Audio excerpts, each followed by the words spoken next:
بسم اللہ الرحمن الرحیم۔ السلام علیکم ورحمۃ اللہ وبرکاتہ۔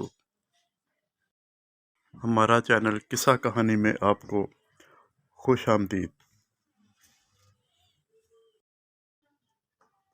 صلاح الدین ایوبی صبح کی نماز پڑھ کر فارغ ہوا ہی تھا کہ دربان نے اطلاع دی کہ علی بن سفیان آیا ہے۔ سلطان دوڑ کر باہر نکلا۔ اس کے منہ سے علی بن سفیان کے سلام کے جواب سے پہلے ہی الفاظ نکلے، ادھر کی کیا خبر ہے؟ علی بن سفیان نے جواب دیا کہ ابھی تک خیریت ہے، مگر سوڈانی لشکر میں بے اطمینانی بڑھتی جا رہی ہے۔ میں نے اس لشکر میں اپنے جو مخبر چھوڑے تھے، ان کی اطلاع سے پتہ چلتا ہے کہ ان کے ایک بھی کماندار نے قیادت سنبھال لی تو بغاوت ہو جائے گی۔ صلاح الدین ایوبی اسے اپنے خیمے میں لے گیا۔ علی بن سفیان کہہ رہا تھا، ناجی اور اس کے سرکردہ سالاروں کو تو ہم نے ختم کر دیا ہے، لیکن وہ مصری فوج کے خلاف سوڈانیوں میں نفرت کا جو زہر پھیلا گئے تھے، اس کا اثر ذرا بر کم نہیں ہوا۔ ان کی بے اطمینانی کی دوسری وجہ ان کے سالاروں کی گمشدگی ہے۔ میں نے اپنے مخبروں کی زبانی یہ خبر مشہور کرا دی ہے کہ ان کے سالار بحیرہ روم کے محاذ پر گئے ہوئے ہیں، مگر امیر محترم، مجھے شک ہوتا ہے کہ سوڈانیوں میں شکوک و شبہات پائے جاتے ہیں، جیسے انہیں علم ہو گیا ہے کہ ان کے سالاروں کو قید کر لیا گیا ہے اور مار بھی دیا گیا ہے۔ اگر بغاوت ہو گئی تو مصر میں ہمارے جو دستے ہیں وہ اسے دبا سکیں گے؟ صلاح الدین ایوبی نے پوچھا، کیا وہ 50,000 تجربہ کار فوج کا مقابلہ کر سکیں گے؟ مجھے شک ہے، بلکہ مجھے یقین ہے کہ ہماری قلیل فوج سوڈانیوں کا مقابلہ نہیں کر سکے گی۔ علی بن سفیان نے کہا، میں اس کا بندوبست کر آیا ہوں۔ میں نے عالی مقام نور الدین زنگی کی طرف 2 تیز رفتار قاصد بھیج دیے ہیں۔ میں نے پیغام بھیجا ہے کہ مصر میں بغاوت کی فضا پیدا ہو رہی ہے، اور ہم نے جو فوج تیار کی ہے وہ تھوڑی ہے، اور اس میں سے آدھی فوج محاذ پر ہے۔ بغاوت کو دبانے کے لیے ہمیں کمک بھیجی جائے۔ مجھے ادھر سے کمک کی امید کم ہے، سلطان ایوبی نے کہا۔ پرسوں ایک قاصد یہ خبر لایا تھا کہ زنگی نے فرنکیوں پر حملہ کر دیا ہے۔ یہ حملہ انہوں نے ہماری مدد کے لیے کیا تھا۔ فرینکوں کے امراء اور فوجی قائدین بحیرہ روم میں صلیبیوں کے اتحادی بیڑے میں تھے، اور فرینکیوں کے کچھ فوج مصر میں داخل ہو کر عقب سے حملہ کرنے اور ہمارے سوڈانی لشکر کی پشت پناہی کے لیے مصر کی سرحد پر آ گئی تھی۔ محترم زنگی نے ان کے ملک پر حملہ کر کے ان کے سارے منصوبے کو ایک ہی وار میں برباد کر دیا ہے، اور شاہ فرینک کے بہت سے علاقے پر قبضہ کر لیا ہے۔ انہوں نے صلیبیوں سے کچھ رقم بھی وصول کی ہے۔ صلاح الدین ایوبی خیمے کے اندر ٹہلنے لگا، جذباتی لہجے میں بولا، سلطان زنگی کے قاصد کی زبانی وہاں کے کچھ ایسے حالات معلوم ہوئے ہیں جنہوں نے مجھے پریشان کر رکھا ہے۔ کیا اب صلیبی ادھر یلغار کریں گے؟ علی بن سفیان نے پوچھا۔ مجھے صلیبیوں کی یلغار کی ذرا بھر پرواہ نہیں، سلطان ایوبی نے جواب دیا۔ پریشانی یہ ہے کہ کفار کی یلغار کو روکنے والے شراب کے مٹکوں میں ڈوب گئے ہیں۔ اسلام کے قلعے کے پاسبان حرم میں قید ہو گئے ہیں۔ عورت کی زلفوں نے انہیں پایا زنجیر کر دیا ہے۔ علی، چچا اسد الدین شیرکو کو اسلام کی تاریخ کبھی فراموش نہیں کر سکے گی۔ کاش وہ آج زندہ ہوتے۔ میدان جنگ میں مجھے وہی لائے تھے۔ ہم نے دستے کی کمان کی ہے۔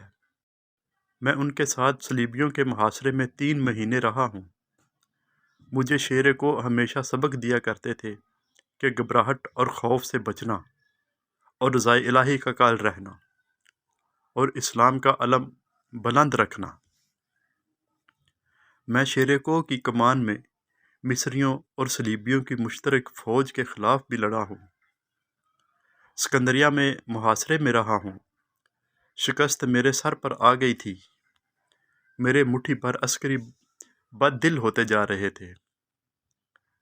میں نے کس طرح ان کے حوصلے اور جذبے تر و تازہ رکھے،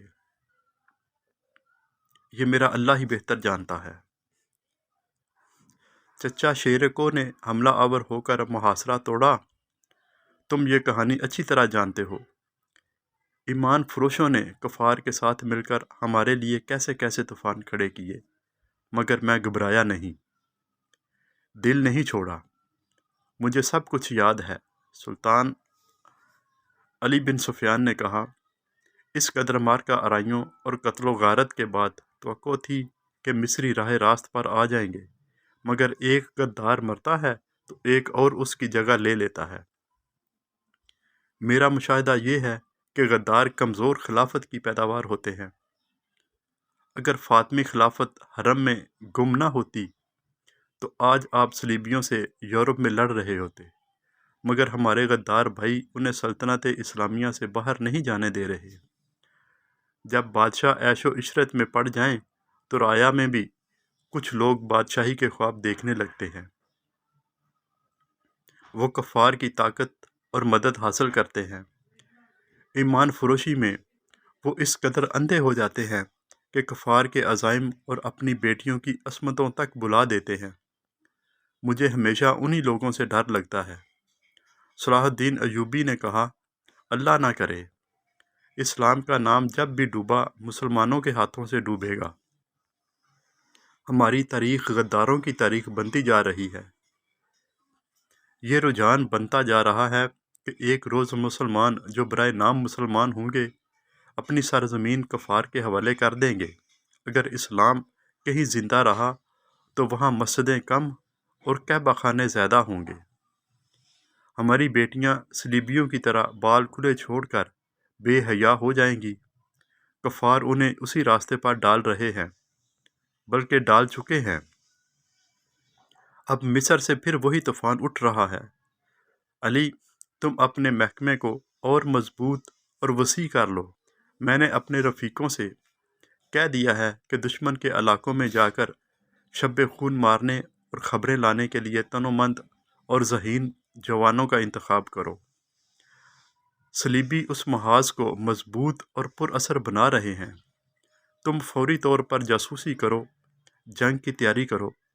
فوری طور پر کرنے والا کام یہ ہے کہ سمندر سے کئی ایک صلیبی بچ کر نکلے ہیں۔ ان میں زیادہ تر زخمی ہیں، اور جو زخمی نہیں وہ کئی دن سمندر میں ڈوبنے کی وجہ سے زخمیوں سے بدتر ہیں، اور ان کا علاج معالجہ ہو رہا ہے۔ میں نے سب کو دیکھا ہے، تم بھی انہیں دیکھ لو اور اپنی ضرورت کے مطابق ان سے معلومات حاصل کرو۔ سلطان ایوبی نے دربان کو بلا کر ناشتے کے لیے کہا اور علی بن سفیان سے کہا، کل کچھ زخمی اور کچھ لڑکیاں میرے سامنے لائی گئی تھیں۔ 6 تو سمندر سے نکلے ہوئے قیدی ہیں، ان میں ایک پر مجھے شک ہے کہ وہ سپاہی نہیں، رتبے اور عہدے والا آدمی ہے۔ سب سے پہلے اسے ملو۔ 5 تاجر 7 عیسائی لڑکیوں کو ساتھ لائے تھے۔ اس نے علی بن سفیان کو لڑکیوں کے متعلق وہی کچھ بتایا جو تاجروں نے بتایا تھا۔ سلطان ایوبی نے کہا، میں نے لڑکیوں کو دراصل حراست میں لیا ہے، لیکن انہیں بتایا ہے کہ میں انہیں پناہ میں لے رہا ہوں۔ لڑکیوں کا یہ کہنا ہے کہ وہ غریب گھرانوں کی لڑکیاں ہیں، اور پھر ان کا یہ بیان کہ انہیں ایک جلتے ہوئے جہاز میں سے کشتی میں بٹھا کر سمندر میں اتارا گیا اور کشتی انہیں ساحل پر لے آئی۔ مجھے شکوک میں ڈال رہا ہے۔ میں نے انہیں الگ خیمے میں رکھا ہے اور سنتری کھڑا کر دیا ہے۔ تم ناشتے کے فوراً بعد اس قیدی اور ان لڑکیوں کو دیکھو۔ آخر میں صلاح الدین ایوبی نے مسکرا کر کہا، کل دن کے وقت ساحل پر ٹہلتے ہوئے مجھ پر ایک تیر چلایا گیا تھا جو میرے پاؤں کے درمیان ریت میں لگا۔ اس نے تیر علی بن سفیان کو دے کر کہا، علاقہ چٹانی تھا، محافظ تلاش اور تعاقب کے لیے بہت دوڑے، مگر انہیں کوئی تیر انداز نظر نہیں آیا۔ اس علاقے سے انہیں یہ 5 تاجر ملے جنہیں محافظ میرے پاس لے آئے۔ انہوں نے یہ 7 لڑکیاں بھی میرے حوالے کیں اور چلے گئے۔ اور وہ چلے گئے؟ علی بن سفیان نے حیرت سے کہا، آپ نے انہیں جانے کی اجازت دے دی؟ محافظوں نے ان کے سامان کی تلاشی لی تھی۔ سلطان ایوبی نے کہا، ان سے ایسی کوئی چیز برآمد نہیں ہوئی جس سے ان پر شک ہوتا۔ علی بن سفیان تیر کو غور سے دیکھتا رہا اور بولا، سلطان اور سراغ رساں کی نظر میں بڑا فرق ہوتا ہے۔ میں سب سے پہلے ان تاجروں کو پکڑنے کی کوشش کروں گا۔ علی بن سفیان صلاح الدین ایوبی کے خیمے سے باہر نکلا تو دربان نے اسے کہا، یہ کماندار اطلاع لایا ہے کہ کل 7 عیسائی لڑکیاں قید میں آئی تھیں، ان میں سے ایک لاپتہ ہے۔ کیا سلطان کو یہ اطلاع دینا ضروری ہے؟ یہ کوئی اہم واقعہ تو نہیں کہ سلطان کو پریشان کیا جائے؟ علی بن سفیان گہری سوچ میں پڑ گیا۔ کماندار جو اطلاع دینے آیا تھا، اس نے علی بن سفیان کے قریب آ کر آہستہ سے کہا، ایک عیسائی لڑکی کا لاپتہ ہو جانا تو اتنا اہم واقعہ نہیں، مگر اہم یہ ہے کہ فخر المصری نام کا کماندار بھی رات سے لاپتہ ہے۔ رات کے سنتریوں نے بتایا ہے کہ وہ لڑکیوں کے خیمے تک گیا تھا، وہاں سے زخمیوں کے خیموں کی طرف گیا ہے اور پھر کہیں نظر نہیں آیا۔ رات وہ گشت پر نکلا تھا۔ علی بن سفیان نے ذرا سوچ کر کہا، یہ اطلاع سلطان تک ابھی نہ جائے۔ رات کے اس وقت کے تمام سنتریوں کو اکٹھا کرو جب فخر گشت پر نکلا تھا۔ اس نے سلطان ایوبی کے محافظ دستے کے کماندار سے کہا کہ کل سلطان کے ساتھ جو محافظ ساحل تک گئے تھے انہیں لاؤ۔ وہ وہیں تھے۔ چاروں سامنے آ گئے تو علی بن سفیان نے انہیں کہا، کل جہاں تم نے تاجروں اور لڑکیوں کو دیکھا تھا وہاں فوراً پہنچو۔ اگر وہ تاجر ابھی تک وہیں ہیں تو انہیں حراست میں لے لو اور وہیں میرا انتظار کرو، اور اگر جا چکے ہوں تو فوراً واپس آؤ۔ محافظ روانہ ہو گئے تو علی بن سفیان لڑکیوں کے خیمے تک گیا۔ 6 لڑکیاں باہر بیٹھی تھیں اور سنتری کھڑا تھا۔ علی نے لڑکیوں کو اپنے سامنے کھڑا کر کے عربی زبان میں پوچھا، 7ویں لڑکی کہاں ہے؟